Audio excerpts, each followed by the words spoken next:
Hello, welcome to Mont Park Model Railway. In this video, we step through how I reworked the Lichfield sidings to make them a lot easier to operate. Operating the Lichfield siding had become a bit problematic, mainly due to its location, which requires shunting back around a curve and up a gradient for longer 6-car rake sets. It was possible to shorten the trains before shunting by installing a remotely controllable uncoupling ramp in the main line before the sidings, which was the subject of the previous video. The sidings themselves had standard Hornby points, which are in effect a second radius curve, then curved back, creating an S in the track. Original sidings consisted of a single right-hand point on the main line, followed by a left-hand point, creating a relatively sharp S-bend to shunt back through. The plan was to install a curve point and an express point on the main line, which would then each become a single siding in themselves. So during the previous renovations that I've done elsewhere in the layout to upgrade from Hornby express points to the larger radius Peco ones, I did have quite a few Hornby express points, which are quite good in themselves. It's just that the locations I was using them, they weren't ideal. So this was an opportunity to reuse those good quality Peco curve point and an express point on the main lines.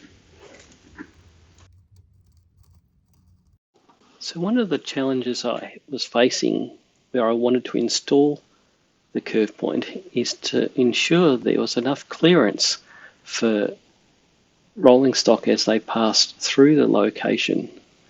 And so, as you can see in these photographs, this wasn't the ideal position because I didn't really want to have to modify the existing bridge abutments. And this particular location is where they'd be shunting back into the siding. So what I eventually chose to do is mount the express point exactly where the original right-hand standard point was, and then shortly afterward to install the Peco curve point. And this curve point had to be in such a spot that it wasn't spanning across the joins in the layout in the baseboards, but also its point motor would be clear of the track that runs underneath it. Yep, you guessed it, it's time to climb under the layout and discover that sure enough it was right where there was the lower baseboard was going to block access to the point motor. So as we did for the uncoupling ramp, it was to get the small handsaw out and cut an access hole. It was quite some effort, but eventually we were able to remove enough of the baseboard and create just enough access to get in to mount the point motor and get the wiring out the way. So once the 2 points were in, I then needed to relay the curve that leads away from the curve point to the rest of the main line. And I was very conscious of getting a nice smooth third radius curve. So this time I actually, instead of using my normal templates, I used the track setter gauge and just slowly moved that around the corner. And I must say, I was super impressed. It's got to be the smoothest corner I have on the whole layout now. And thoroughly recommend using the track setter gauges. I wish I'd had them when I first started 5 years ago, but I've got them now and quite impressed. So points are in, the main line's relayed, and now is to do the sidings themselves.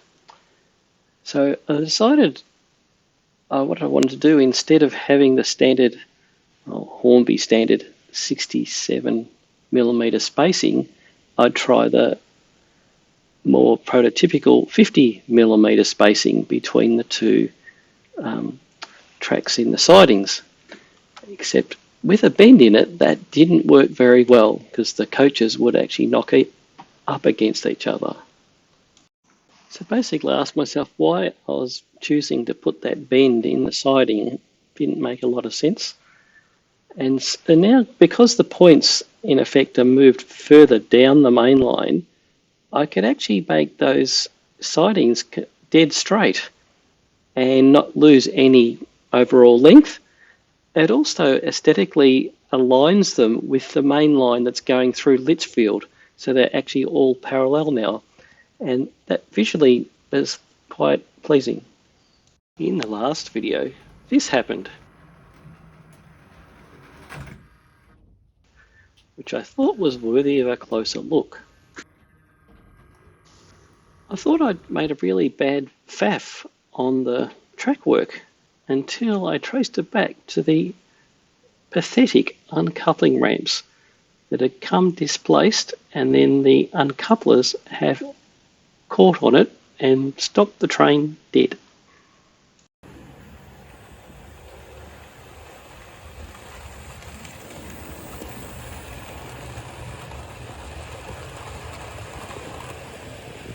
Well, that's all for this video, and thank you for watching.